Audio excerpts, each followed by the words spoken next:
Fair to say it was all a bit of an accident. There were two events in the spring of 2016 that started it all off. The first one was that I hurt my back. We were moving out of London to a new home and printmaking studio. I was busy converting an old derelict barn to create a space to work. This was exciting but required a lot of hard physical work and was not without doubts regarding the sanity of what we were attempting to reshape in our lives. Cut down with back pain, I spent over a month in bed. Working at the press was out of the question. And this is where the next coincidence came to materialize. I had an impending deadline to submit artwork for a group show at the Globe Theatre, dedicated to a big Shakespeare's anniversary that year.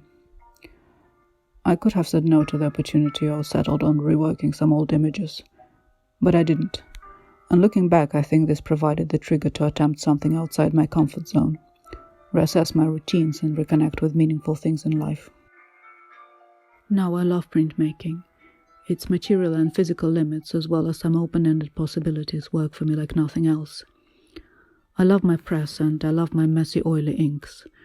But having found myself unable to continue with certain physical routines, I felt I had to take the chance to re-examine how and why I was making my artwork. I didn't have much of a plan, but I had time. So I delved into books and returned to what was accessible, and what I was used to do before setting up my printmaking studio: digital image manipulation. Referencing the work to Shakespeare's language provided a much-needed connection with the outside world, but the real aim for me was not to meet a deadline, but rather to look inwards, to find sustainable pattern for my practice, an engagement with important subject I felt ready to tackle. I tend to be drawn to both appreciating and making work that would revel in thought exchanges and different, sometimes opposing viewpoints, an ambiguous, open-ended kind. For me, this is the most fascinating trick in art, weaving together silences and gaps, what is said and what is unsaid, asking rather than answering questions. This is what makes it for me genuinely exciting and truly worthwhile.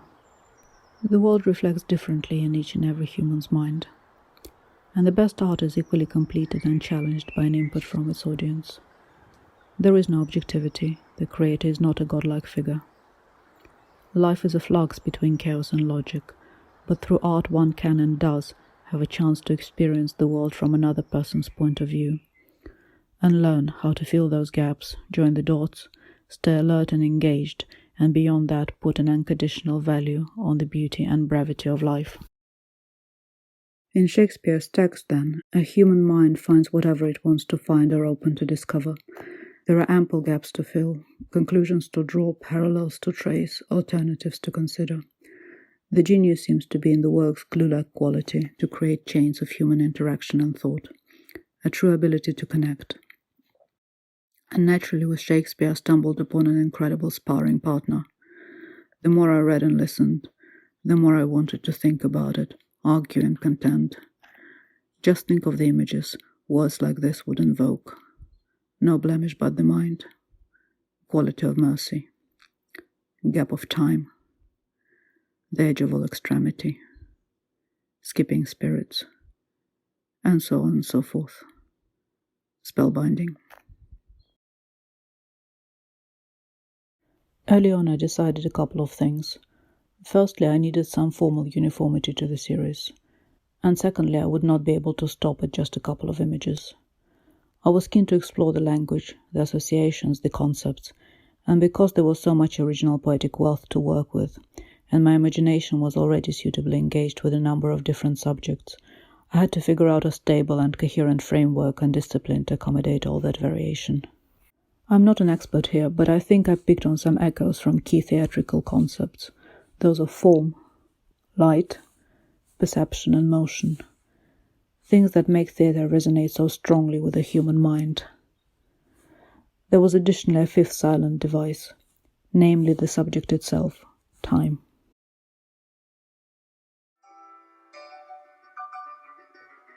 First I settled on the square format. A square is a directionally stable form. It allows for all sorts of internal movements without risking or influencing integrity. Also, a square's boundary will manifest, at least in my own head, the limits of time itself. A human lifeline is finite. The best we can try is to make the most of it. As my imagination continued to contemplate the poetry, I started to consider the images that would fill the squares. I knew it would be a set of physically improbable images, verging on material deception and inaccuracy. I wanted to convey the excitement of imagination that I experienced, and the best way I thought would be in return to provoke the excitement in the viewer.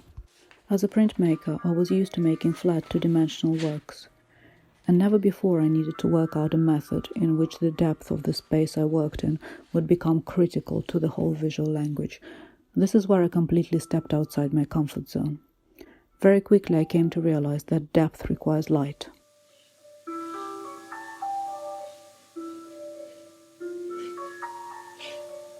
The sense of vision, paired with memory, elevates the way humans perceive light to almost metaphorical heights. Light can be both beautiful and troubling. Too much, too little, send different signals to human imagination. It defines the shapes, and its lack informs the deepest of depths. Reduced to its monochromatic bareness, it is a dramatic tool to express a very wide range of emotions. Shaping my images with light, therefore, would become a central part of my visual language. I'm also frequently told that the work reminds people of the early black and white photography and cinema. This is not a coincidence, it is both creative choice and a technical means of production. Mixing photography and drawing, and then converting collaged and edited images into film transparencies as part of the process, lends to paradoxical perception. The physical qualities are both real and unreal, consistent enough with material laws for the eye to consider the composition probable, yet curious enough to stress the mind into alertness and engagement. The things and bodies that interest me are all moving objects, and the moving world is impossible to avoid when narrating about human condition. We think through movement more often than we acknowledge. Movement relates to fundamental human concepts: near, far, hard, soft, weak, strong, open, closed. Most of our material concepts are rooted in animate movements, both those observed and the ones we make ourselves. Exploring the world through our bodies and movement is what we do. I like to imagine the images as frames from an animation reel. This is something I entertain myself when putting together a composition. I might give elements a slight tilt or unbalance parts, as to hint that the viewer observes an open-ended event.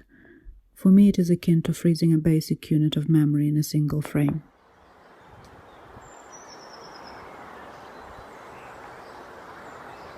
To paraphrase Shakespeare, art holds a mirror up to nature, and depending on the state of the said nature, an artist is naturally expected to use appropriate tools to create appropriate mirrors. Ultimately, it is what you do to a viewer and not how you do it that matters. Saying that, art always looks for new ways to reach out to its audience. Now, as artists, we aim to affect human senses, but the ways of how humans perceive and engage with their senses are influenced and perpetually changed by evolving realities. Today's reality, then, has complexities that are multilinear and fragmented and tangled. It is not a revelation that humans at the turn of this century came to express and perceive a lot of our experiences through technology.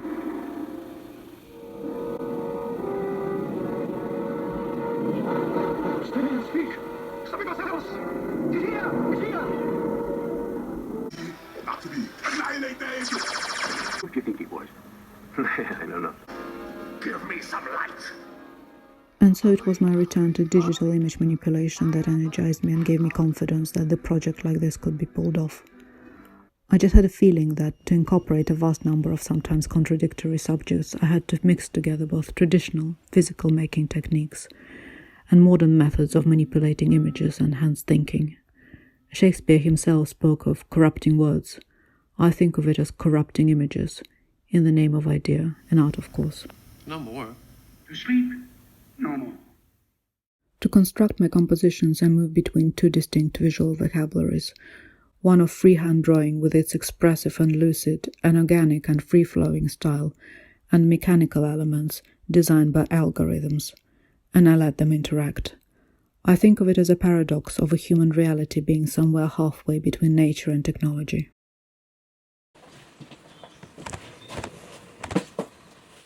The same paradox exists in my studio, where the digital part of the process is firmly sandwiched by analog physical methods of making. I draw by hand on paper plate and now on iPad, then digitally assemble and manipulate drawings and photos, in return printing each image by hand.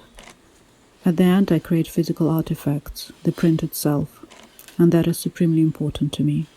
There must be something not just to see but to interact with on a corporal level, something that reflects the light, something to touch, something immediate to connect with.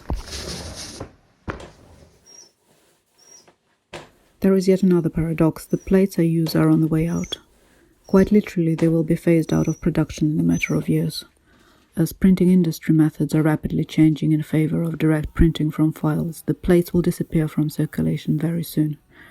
So by choosing to use them, I was deliberate from the start in narrowing my time to complete the project, and also giving it a unique timestamp, as my statement as to when in time the work was made. Another quirk of my process is that I choose to print on my intaglio press. This again brings together technologies that are not meant for each other. I like to think that I forced them into coexisting because I have the reason for that. It is a mind over matter scenario, which took some time to work out and perfect, with a lot of trial and error. A lot of what a printmaker does depends on material qualities of the matter we work with, and how it is manipulated. A great deal of the outcomes are unpredictable. The results I came to like are of great range of tone and texture of my recent prints. The images can feel either weightless and bright, or dance with almost mezzotint quality depth, and everything in between. And I adore this range, and I adore this variety and precision. The variable nature of the printmaking is what makes it captivating in my opinion. It ultimately lends itself to the endless reinvention. The chances are that I'm not going to stop making my out-brief candle prints in the foreseeable future. I have marked 24 more wordplays that engage me in thinking images, and I'm sure many more will call for attention later. Once dreamt an artist makes, or as Shakespeare said, thinking makes it so.